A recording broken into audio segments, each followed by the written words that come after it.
नमस्कार सभी बच्चों का स्वागत है आज की इस वीडियो में जो कि है ज्योग्राफी यानी कि भूगोल आपका बीए 4 सेमेस्टर के छात्रों के लिए।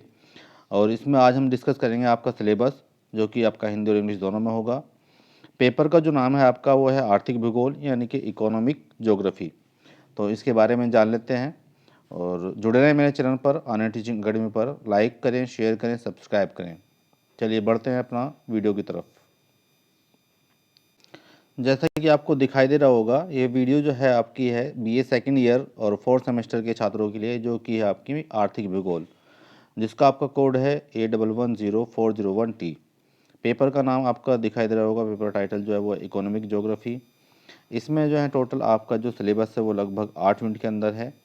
और 8 में जो आपको पहले जो यूनिट है उसमें मीनिंग है यानी कि उसका मतलब क्या है आर्थिक भूगोल का, उसके कॉन्सेप्ट हैं यानी कि उसकी अवधारणाएं हैं, अप्रोचेज हैं, कहाँ तक उसकी अप्रोच है ऑफ इकोनॉमिक ज्योग्राफी। इसमें है इसका special organisation of economic activities यानी कि इससे जुड़ी हुई जो भी एक्टिविटीज़ हैं आर्थिक भूगोल से जुड़ी हुई आपकी जो जितनी भी एक्टिविटीज़ आती हैं वो सारी की सारी आपको इसको पढ़नी है। उसके बाद जो उसका यूनिट नंबर 2 है उसमें आपके रिसोर्सेज हैं। और रिसोर्सेज के मीनिंग क्या होते हैं। रिसोर्सेज का मतलब मान लीजिए आप बिस्कुट बना रहे हो तो उसके लिए आपको जो रॉ मटेरियल मिल रहा है वो कहाँ से आपको प्राप्त हो रही है, उसको प्राप्त करने के जो रिसोर्सेज हैं वो क्या क्या हैं आपके। तो देश के अपने कुछ रिसोर्सेज होते हैं जिनके बलबूते वो कार्य करते हैं। तो रिसोर्सेज का मीनिंग है, उसके कॉन्सेप्ट हैं, उसका क्लासिफिकेशन यानी कि उसका जो वर्गीकरण है एंड उसका डिस्ट्रीब्यूशन है कि अलग अलग जगह पे अलग अलग रिसोर्सेज आपको दिखाई देते हैं। मान लीजिए आपको कहीं पे कोयला मिल रहा है, कहीं लकड़ी मिल रही है, तो सारे रिसोर्सेज हैं जो कि आपके काम आते हैं किसी प्रोडक्ट को तैयार करने में। तो इकोनॉमिकल जो आर्थिक भूगोल है उसके अंदर आप इन सबको स्टडी करोगे अच्छी तरीके से। उसके बाद है स्पेसो इकोनॉमिक यानी कि जो स्थैतिक होता है आपका आर्थिक में, तो उसमें जो है इसका ऑर्गेनाइजेशन ऑफ फॉरेस्ट्री यानी कि जो जंगलों में जंगल फॉरेस्ट्री होती है, जंगल विभाग हो गया जहाँ पे आप जंगलों की स्टडी करेंगे। दूसरा इसमें है फिशिंग यानी कि जो मछली पालन होता है आपका, फिशिंग हो गया। दूसरा माइनिंग एक्टिविटीज़ हैं, जो माइनिंग मतलब जो खदानें होती हैं वहाँ से खोद के कुछ निकालना। आपका जो यूनिट नंबर 4 है वो टोटली आपका एग्रीकल्चर यानी कि आपकी कृषि से संबंधित है।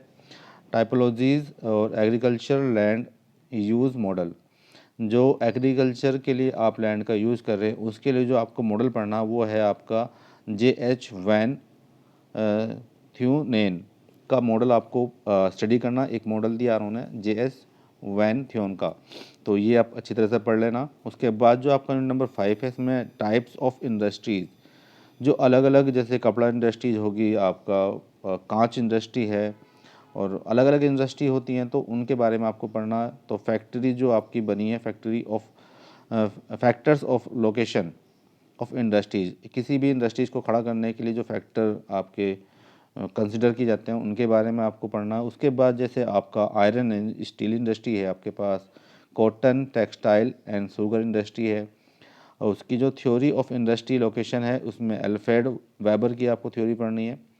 उसके बाद जो यूनिट नंबर आपका 7 है वो है आपका वर्ल्ड ट्रांसपोर्टेशन।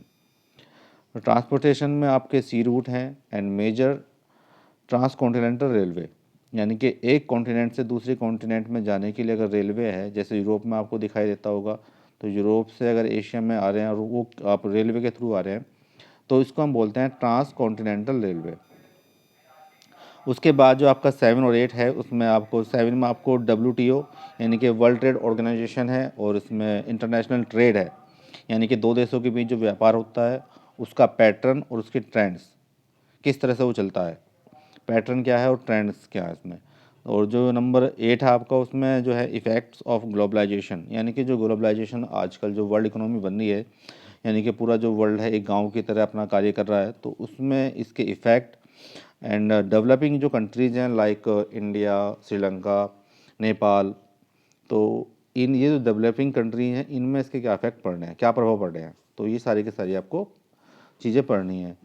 मैं आशा करता हूँ कि आज की ये छोटी सी वीडियो आपके लिए बहुत ही लाभदायक होगी। आने वाले समय में आपका पेपर है तो उसके लिए काफ़ी हेल्प आपको यहाँ से मिलेगी, आपको क्या क्या पढ़ना है, कितना पढ़ना है, वो सारा का सारा मैंने बता दिया है।